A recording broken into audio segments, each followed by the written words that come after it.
Os teoremas mais importantes no sentido de cálculo de limites. A gente vai ver é o teorema do confronto. O teorema esse que está na ementa da nossa disciplina.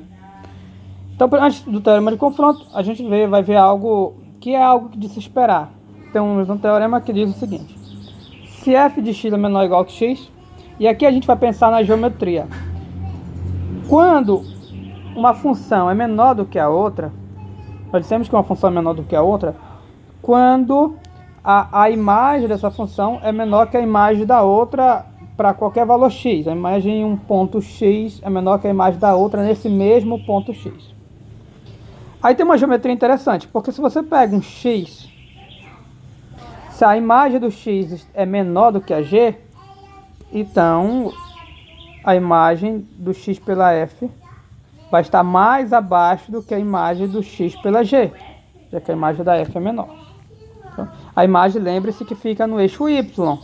Já que a imagem da f é menor, ela vai estar mais abaixo. Isso significa que o gráfico da f vai passar mais abaixo e o da g vai passar mais acima. Ou seja, quando uma função é menor do que a outra, graficamente o gráfico dessa está abaixo da outra. Então, graficamente, quanto mais acima o gráfico, maior é a função. Se a gente olhar exemplos aqui, guys, nós temos um gráfico colorido. Nós temos em azul a com o gráfico mais abaixo que a f. A f é a função menor de todas. Um pouquinho acima no meio, em vermelho, a g. Então, a g é um gráfico acima da f. Ou seja, a f é menor do que a g. Ou a g é maior do que a f. Quem tem problema com esse símbolo de menor e maior, deixa eu fazer até, como estou em zoom, vou fazer mais fino. Quem tem problema com símbolo de menor e maior, guys, a boca sempre abre para o maior, ela quer engolir o maior. Então, é sempre menor. Ou seja, G maior do que F, a boca está para o lado do G. Agora o H, o gráfico da H está acima de todos, então H vai ser maior. Olha a boca apontada para o H. F é menor do que a G, que é menor do que H. Se você quiser ler o contrário, leia pela boca. A boca aqui, ó. H maior por causa da boca que está apontada para ele, que a G, que é maior que a F.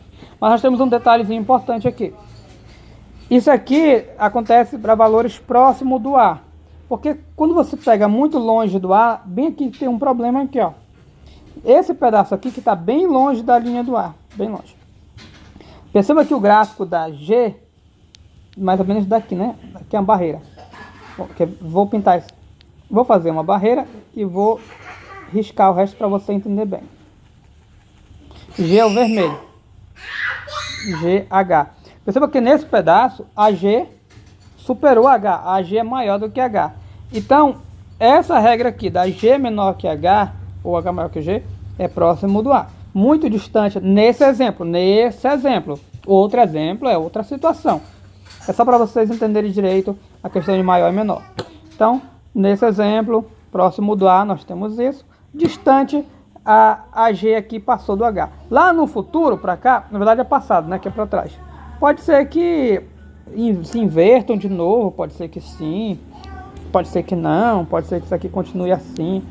Então, só quero que vocês entendam a geometria de o gráfico está acima quando a função é maior.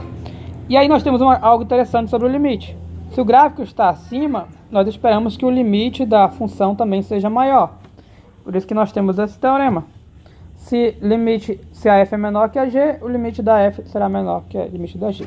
Agora, quando a gente tem uma situação com 3, que é o teorema do confronto, nós temos um confronto entre as 3 funções.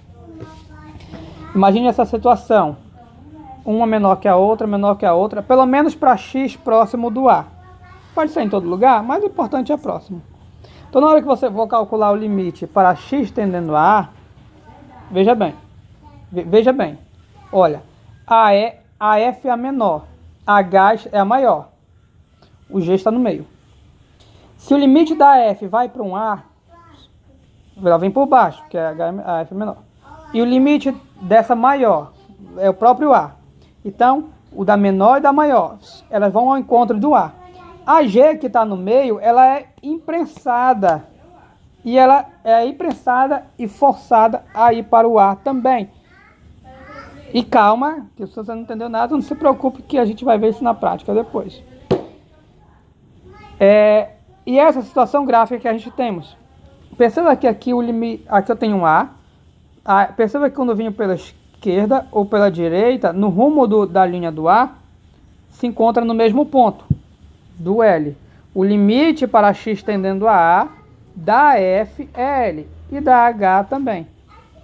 Como a G está no meio, ela faz esse sanduíche, ela é forçada aí para o L também. Por isso que o teorema do confronto também é chamado de teorema do sanduíche. O teorema do confronto, guys, ele vai dizer o seguinte: se você tiver uma situação entre três funções, a gente vai ver isso um exemplo depois, onde nós podemos ter essa situação.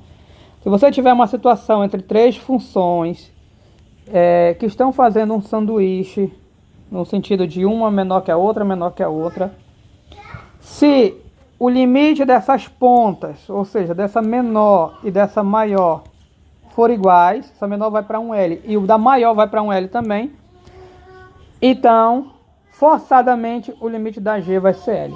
Nós vamos ver como se aplica esse limite, porque nós vamos ver, é um exemplo, onde nós temos uma função que nós não sabemos quem é o limite, que vai ser essa aqui, guys. Essa aqui. Essa função vai estar entre duas, que o limite vai dar o mesmo. Então a gente vai concluir que o limite dessa é o mesmo. E se você não entendeu muita coisa, não se preocupa, porque no exemplo a gente vai ver na prática, tá, guys? Isso aqui é a teoria para nós da biologia e química. A gente vai se atentar mais nesse caso desse teorema, a gente vai se concentrar mais na questão de como se usa. Ok? Thanks.